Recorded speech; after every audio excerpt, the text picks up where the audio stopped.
Alhamdulillah nahmaduhu wa nasta'inuhu wa nastaghfiruh wa na'udzu billahi min shururi anfusina wa min sayyiati a'malina. May yahdihillahu fala mudilla lahu wa may yudlil fala hadiya lahu. Asyhadu an la ilaha illallah wahdahu la syarika lahu wa asyhadu anna Muhammadan abduhu wa rasuluh. Allahumma shalli ala Muhammad wa ala ali Muhammad. Jemaah salat asar, Bapak Ibu kaum muslimin dan muslimat, hamba-hamba Allah yang senantiasa dirahmati dan yang diberkahi Allah Subhanahu wa taala. Kembali tentu kita sangat bersyukur atas nikmat umur dan kesempatan yang masih Allah berikan hingga hari ini. Mudah-mudahan Allah menerima segala amal soleh kebaikan yang kita lakukan dimanapun kita berada. Seluruh aktivitas kita bisa meraih pahala di sisi Allah Subhanahu wa taala dan kemudian akhir kehidupan kita mudah-mudahan husnul khotimah. Dan lupa selawat kita buat Nabi tercinta Nabi besar Muhammad sallallahu alaihi wasallam dengan mengucapkan Allahumma shalli ala Muhammad wa ala ali Muhammad. Di antara keteladanan Rasulullah sallallahu alaihi wasallam adalah dalam bermuamalah, dan sebagian jemaah kita yang sholat di masjid ini latar belakangnya adalah berdagang. Itu satu sunnah yang mungkin harus dihidup-hidupkan, karena sunnah yang terlupakan itu salah satunya berdagang. Namun dalam berdagang ini kita perlu memahami beberapa kaidah-kaidah yang semoga ini menjadi pelajaran kepada kita yang latar belakangnya adalah seorang pedagang. Suatu hari Rasulullah SAW berkata kepada seorang pedagang yang meletakkan makanan basah di bawah sehingga tidak terlihat oleh orang ketika membelinya. Jadi bercampur antara yang kering dengan yang basah. Sengaja diletakkan di bawah agar orang tidak mengetahui kondisi daripada makanan itu. Dan makanan basah itu memang tidak layak untuk dijual. Kalau sekarang mungkin istilahnya expired atau basi dan lain sebagainya. Maka Rasulullah SAW bersabda, "Afala ja'altahu fawqa ta'am kaya yarahun nas man asaf alaysa min." Rabiul awal ini kita kembali belajar bagaimana kehidupan baginda Muhammad SAW. Maulid berbeda dengan milad. Kalau maulid itu terkait dengan waktu kelahiran. Kalau maulud itu yang dilahirkan orang. Kalau milad itu baru perayaan, ya, ulang tahun. Nah, kalau maulid itu tidak milad. Kalau milad merayakan ya kelahiran itu disebut Id Milad, ya, hari di mana dia berulang tahun. Dan itu tidak terlarang karena kita belajar dari seluruh aspek kehidupan. Jadi teladan kita adalah Rasulullah dalam surah Al-Ahzab 21 dijelaskan, laqad kana lakum fi Rasulillahi uswatun hasanah. Nah, pertanyaannya, apakah pedagang benar-benar menjadikan Rasulullah itu role model atau contoh dalam berdagang, bertransaksi atau jual beli, tijarah, ya, dalam kesehariannya? Nah, agar kita benar-benar bisa diakui menjadi umatnya Rasulullah SAW.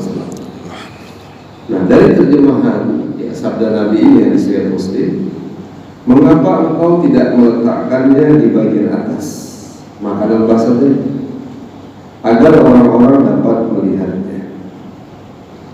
Dia sengaja menyembunyikan supaya orang tidak lihat. Barang siapa yang melakukan penipuan, maka ia tidak termasuk golonganku. Dan berat risikonya kalau Rasul tidak mengakui kita adalah golongan, karena kita telah melakukan kezaliman dalam muamalah, dalam kita berhubungan dengan saudara kita ketika ada transaksi jual beli. Kan muamalah itu pada sewa menyewa, utang utang. Contoh, ketika ada saudara kita berutang, dulu katanya 10 bulan cicilannya, 10 bulan. Tapi ketika berjalan kita bilang bukan 10 bulan, tapi 12 bulan. Padahal awal akadnya 10 bulan. Maka ada penambahan 2 bulan. Zolim katanya. Zolim. Zolim itu lawan adil. Kalau adil meletakkan sesuatu pada tempatnya, kalau zolim meletakkan sesuatu bukan pada tempatnya, itu terlalu. Kalau adil lawannya zolim, karena adil itu meletakkan sesuatu pada tempat, sementara zolim itu meletakkan sesuatu bukan pada tempat. Pekerja bukan hanya pedagang, mungkin pekerja ada yang zolim juga, nggak dikasih tahunya itu ke konsumennya, dia diam-diam. Misalnya kalau ada orang beli motor, itu hadiahnya televisi, katakanlah 16 inci. Sebenarnya ini kan hak konsumen, tapi nggak dikasih tahu konsumen. TV itu diambil sama marketing. Zolim kan itu? Zolim. Itu bukan hak dia. Oh itu di pasar Ustaz biasa. Kalau namanya juga orang di pasar. Di dalam masjid ada juga orang zolim. Itu kota infak yang lewat, dimasukkannya 5.000, ditariknya 50.000. Kejadian? Ya, pernah. Itu model gaya orang. Kalau melakukan kezoliman bisa di mana saja, tergantung niatnya. Jadi kotak lewat dimasukkannya 5.000. Saya tak menuduh kotak yang barusan lewat ya. Ini mungkin kejadiannya sudah lama. Jadi kotak lewat 5.000, dimasukin 5.000, ditariknya 50.000. Berarti dia untuk 45.000. Kan ini betul-betul. Nah, Rasulullah Sallallahu Alaihi Wasallam itu pernah memberikan informasi pada sahabat terkait siapa yang bangkrut. Ya kan? Kalau ada orang yang tutup tokonya di Mall Pekanbaru ini udah bangkrut ya, udah pulang kampung. Kalau ada pegawai kantornya tutup, pabriknya, karena sudah nggak untung lagi, bangkrut, belum tikar namanya. Kalau kita kan ingin gelar tikar. Nah ternyata ketika Nabi menyampaikan, tahukah kalian siapa orang yang bangkrut? Para sahabat pun kemudian menjawab, sama mungkin dengan pikiran kita. Sahabat lalu menjawab, menurut kami orang yang bangkrut itu adalah orang yang tidak punya harta benda, tidak punya uang lagi, ya, misalnya dirham. Itu yang bangkrut. Kata Nabi SAW, orang yang bangkrut itu bukan yang begitu, tapi orang yang bangkrut adalah orang yang membawa pahala sholat. Kita sholat tadi Pak. Orang yang membawa pahala zakat, sedekah. Orang yang juga membawa pahala puasa, bahkan haji. Tapi orang ini juga membawa dosa dari perbuatan kezaliman mereka. Apa di antaranya? Menuduh, ya, menuduh, memfitnah, kemudian menumpahkan darah, membunuh, ya Pak, memukul dan mengambil harta benda orang lain dengan secara paksa. Misalnya itu bukan tanah kita, dengan segala cara kita ambil tanah orang itu. Zolim apa? Akhirnya orang orang itu kalah dengan kita, ya, maka itu bentuk kezaliman. Apa yang terjadi? Maka kebaikan orang yang telah menzalimi tadi, ya Pak, berpindah kepada orang yang dizalimi. Gitu. Ya, contoh alhamdulillah kemarin sudah ditetapkan berapa tersangka ya Pak. Kasus yang saudara kita yang banyak menjadi korban ya di Kanjuruhan. Iya, Kanjuruhan. Misalnya ada korbannya lebih kurang 120 orang yang sudah diumumkan itu misalnya 6 tersangkanya. Maka kalau memang terbukti dia bersalah, karena kaidahnya itu adalah ya gas air mata itu menurut beberapa pendapat itu bukan di tribun, betul ya? Kalau di tribun itu bukan pada tempatnya. Kalau bukan pada tempatnya apa namanya tadi Pak? Zalim. Ya Bapak yang bilang, mungkin Bapak tahu ilmunya daripada saya. Zalim. Maka banyak korban anak-anak, ibu-ibu lalu menjadi yatim jika suaminya ikut nonton dan tidak pulang lagi, kecuali sudah jadi jenazah. Maka yang jadi korban tadi Pak, itu kebaikan-kebaikan yang orang yang kita sebutkan tadi pindah kepada orang yang terzalimi. Pindah, bangkrut. Kenapa dia bangkrut? Ternyata kebaikannya belum cukup menembus kesalahannya pada manusia itu. Lalu apa yang terjadi? Dosa. Kan semua kita punya dosa kan Pak? Iya, semua kita punya dosa. Perubahannya dan khotob, punya kesalahan. Maka dosa orang yang terzalimi itu pindah kepada orang yang terzalimi. Sudahlah amalannya disedot, ditarik, sekarang dosanya ditransfer kepada yang terzalimi. Semakin bangkrut gak dia? Gak ada lagi pahalanya. Minus.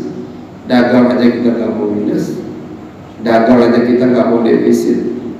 Buat laporan keuangan aja kita kalau ada neraca ingin laba, tidak ingin rugi. Tapi kalau udah minus-minus rugi. Nah, kalau rugi dunia masih bisa diperbaiki, tapi kalau rugi pada kehidupan berikutnya, dengarkan ayat. Firaun itu rugi nggak? Rugi lah. Namrud itu rugi nggak? Rugi. Abu Lahab rugi nggak? Sampai diwartikan dapat siada Abilah. Rugi. Kenapa? Pertama, orang zalim itu, orang yang banyak melakukan kezaliman itu tidak disenangi, dicintai, disukai Allah Subhanahu wa Ta'ala. Bapak lihat dalam surah Al-Imran, wa ammal ladzina amanu wa 'amilus shalihati falyuwaffihim ujurahum. Dan adapun orang yang beriman dan melakukan kebajikan, maka dia memberikan pahala kepada mereka dengan sempurna. Ya, innallaha yuhibbul muhsinin. Allah menyukai orang berbuat baik. Bapak berbuat baik, mungkin video ini ada manfaatnya di-share, ya, berbuat baik pahalanya ada ke Bapak. Amin. Namun ujung daripada ayat ini, wallahu la yuhibbuz zalimin, dan Allah tidak menyukai orang zalim. Namrud itu zalim Pak, karena Allah nggak suka dengan dia, cara matinya cara yang sangat mengenaskan. Badannya besar, lalu tiba-tiba ada hewan binatang seperti nyamuk atau lalat masuk ke dalam telinganya, dibiarkan hidup masuk ke kotaknya, akhirnya dia binasa. Kalau semut masuk ke dalam telinga Bapak, terganggu nggak? Kalau semut masuk ke dalam mata, terganggu nggak Pak? Saya punya pengalaman. Dan Namrud itu lalat sebutlah atau nyamuk masuk ke dalam otak, ya, maka dia sangat kesakitan sekali, binasa. Nah ini terbukti dari ayat berikutnya. Wa kadzalika akhdhu rabbika idza akhadhal qura wa hiya zalim. Inna akhzahu alimun syadid. Dan begitulah siksa Rabbmu apabila dia menyiksa penduduk negeri yang berbuat zalim. Sungguh siksanya sangat pedih, sangat berat. Semoga Allah menyukai kita. Kalau Allah tidak menyukai kita, berat siksa Allah. Semoga enggak mampir ke neraka gitu, betul-betul langsung ke surga saja. Ya, mudah-mudahan kalau kita bersama di sini, kelak kita bisa bersama di surganya Allah Subhanahu. Amin. Amin. Amin. Oleh karena itu kita terhindar Kalau bukan kita yang zolim, kondisi akhir zaman ini kita dizolimi.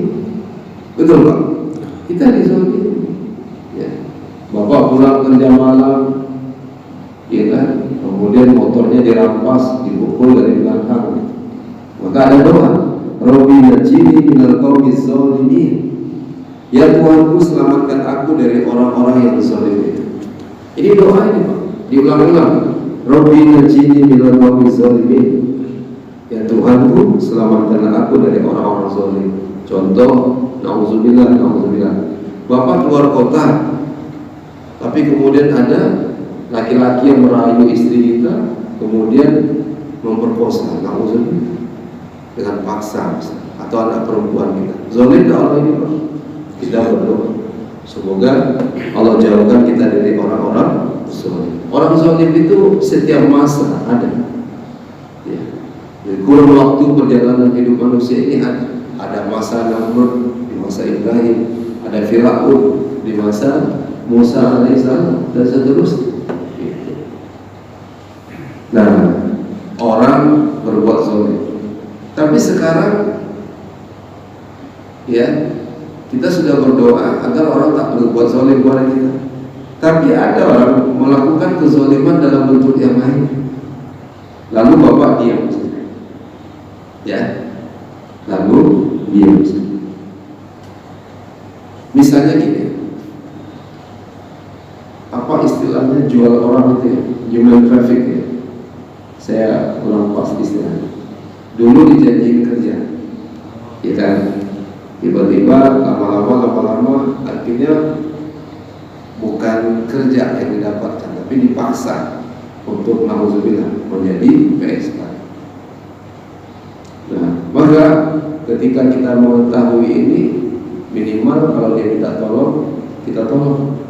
Kita lapor ke Pak RT, Pak RW, atau kepada perangkat hukum yang terdekat. Karena ini bentuk kezaliman.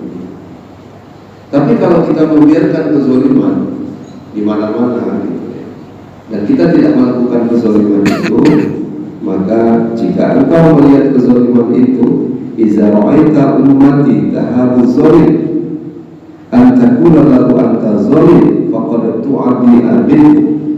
Jika engkau melihat kezaliman, orang mabuk gitu Pak, depan masjid kalau imam mabuk, Pak Imam nampak, Pak Imam diam aja. Yang mabuk dia, Ustaz, tidak saya. Abang itu juga. Yang mabuk dia, tidak saya. Ya. Maka ya ini sudah sering terjadi. Maka ketika kezaliman itu ya, terjadi, ya, maka kita biarkan saja. Nabi tadi mengatakan anta zalimu faqad tu'addi an bihi. Jika engkau lihat umatku tidak berani mengucapkan kepada orang yang zalim, engkau zalim. Jangan jual perempuan, muliakan perempuan. Engkau zalim. Kenapa ada anak-anak dieksploitasi, disuruh minta-minta nanti store ke dia? Kan zalim Pak. Terjadi nggak sekarang? Iya kan? Engkau zalim.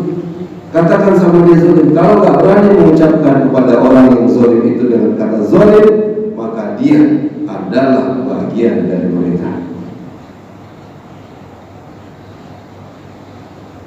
Ya. Jadi kenapa juga kita Pak, namanya dosa investasi. Karena kita mendiamkan, kita nggak berani mengatakan itu zalim, itu nggak benar. Ya alhamdulillah, dengan segala cara Bapak melakukan sesuatu yang Bapak anggap itu zalim. Contoh, Bapak ke pasar Pak, lalu lihat pedagang itu asik terus ngurangi timbangan, ketahuan sama Bapak, zalim nggak tuh? Bapak diam aja, maka Bapak golongan dari orang zalim itu. Kalau Bapak tahu, Bapak bilang dengan cara dakwah merangkul ya, Bang, kita dagangnya cari yang berkah. Ini kalau saya lihat, ini cabenya dicampur gaya sama tepung. Orang beli cabai atau kulit-kulit bawang nggak masuk. Kan ukurannya sekarang bukan berkah tapi banyak. Atau Bapak beli minyak, kan minyak masih naik tuh, ecerannya juga naik. Katanya 1 liter bisa 12 sampai 14 ribu. Harganya naik karena sumber belinya juga naik. Tapi 1 liternya nggak benar-benar 1 liter. Kurang dari 1 liter apa namanya? Mililiter ya. Tapi harganya naik, ukurannya nggak sama. Bapak tahu itu, Bapak jangan diamkan, kasih tahu dia dengan baik. Ya bentuk kezaliman. Kalau meletakkan sesuatu bukan pada tempat, betul Pak ya? Ini satu ya, karena kita banyak berteman. Bapak beli produk A, harganya 7.000. Lalu produk B, harganya 3.000. Berapa Pak? 3.000. Betul? Oke. Lalu ada orang yang jualan produk ini, misalnya dia ngepas ya, dibelinya produk yang 3.000 ya, di distributor atau agen yang 3.000, kemudian kemasannya ditukarnya Pak, dibukanya, lalu dibuatnya ke percetakan. Percetakan ini resiko ya, kalau tahu itu bisa dipidana. Tapi orang itu mungkin karena kebutuhan, ini contoh saja, karena kebutuhan akhirnya dia mau menerima cetakan Pak, dibuatlah kemasan itu packagingnya yang 7.000. Berarti kemasan produk yang 3.000 dipakaikan merek yang 7.000. Bahkan orang kedai tahu, Pak ini KW ya, ya nggak apa-apa, saya beli itu 5.000. Lalu dijual ke konsumen 7.000. Itu pelanggaran nggak tuh Pak? Orang sebenarnya beli yang mau yang 7.000, bukan 7 yang produk 3.000, yang KW tadi jadi 7.000, karena produknya nggak sama, kualitasnya nggak sama. Cuman orang bukain mereknya di luar supaya untung. Salah nggak tuh Pak? Bapak jangan diam. Kalau Bapak diam kan, Bapak termasuk golongan mereka. Itu kondisi Pak. Jadi belajar keteladanan Rasulullah itu bukan hanya pakaian, tapi bagaimana Rasulullah mengatur persoalan muamalah juga. Jadi kita menganggap jangan apa yang diwariskan Nabi ini hanya di dalam masjid dengan sholatnya. Tidak ada syariat di luar masjid seperti di pasar. Padahal interaksi kita itu lebih banyak yang disebut muamalah, betul Pak? Sholat ini hanya 5 waktu dan berjaraknya. Kalau di luar masjid ini lebih sering gitu. Lebih sering di pasar, lebih sering di mana-mana. Nah ini kesalahan kita. Oleh karena itu mudah-mudahan sisa usia kita ini kita menjadi orang-orang yang meletakkan sesuatu pada tempat yang ada. Ya, jangan sampai sisa usia kita ini banyak untuk kezaliman yang kita lakukan. Baik itu kezaliman pada keluarga atau ketika bermuamalah dan seterusnya. Kalau ada salah kita minta maaf. Kayak saya minta maaf sama Pak Haji Piko, minta maaf, dimaafin Pak. Jangankan cari teman di padang masyar nanti Pak. Saya cari kawan dosen di padang panjang, belum ketemu kos ya sampai sekarang. Itu padang panjang. Kalau padang masyar belum sempat kita kemudian diberikan maaf karena kita pernah menzalimi itu. Nah itu yang kita takutkan. Apa itu? Pahala kita pindah lagi. Kalau nggak cukup, dosa dia pindah. Yang kedua, Pak, takutlah doa orang yang terzalimi. Itu nggak ada batasan. Nggak, itu lewat. Ya, Bapak punya pembantu, tapi nggak dikasih makan, disiksa. Kan banyak isu-isu ya. Gajinya kemudian nggak dibayar. Ya. Banyak bentuk kezaliman. Itulah hebatnya Islam. Sampai kemudian mengatakan lebih bayarlah upah seorang itu sebelum keringat. Tapi kalau enggak dengan syariat ini banyaklah bentuk kezaliman yang harus kita waspadai. Nah mudah-mudahan kita jauh dari ini. Allah mencintai kita. Kalaupun ada orang yang terzalimi pada kita, Allah pertemukan untuk kita maaf dan dia memaafkan kita. Kalau ada haknya kita minta keikhlasannya. Nah mudah-mudahan kita semua tidak seperti ya, yang hadir ini pedagang yang dijumpai Rasulullah SAW, di mana dia meletakkan makanan basah di bawah. Tujuannya apa? Supaya nggak ketahuan, supaya laku juga. Mungkin buahnya busuk atau berasnya berkutu atau berair, agar laku ya ditaruh di bawah. Nanti pas ngambilnya dari bawah ke atas, nah, sehingga orang nanti tertipu. Ini betul-betul seperti itu. Mudah-mudahan apa yang saya sampaikan di sini bermanfaat. Ya. Doakan saya bisa mengamalkan apa yang saya sampaikan.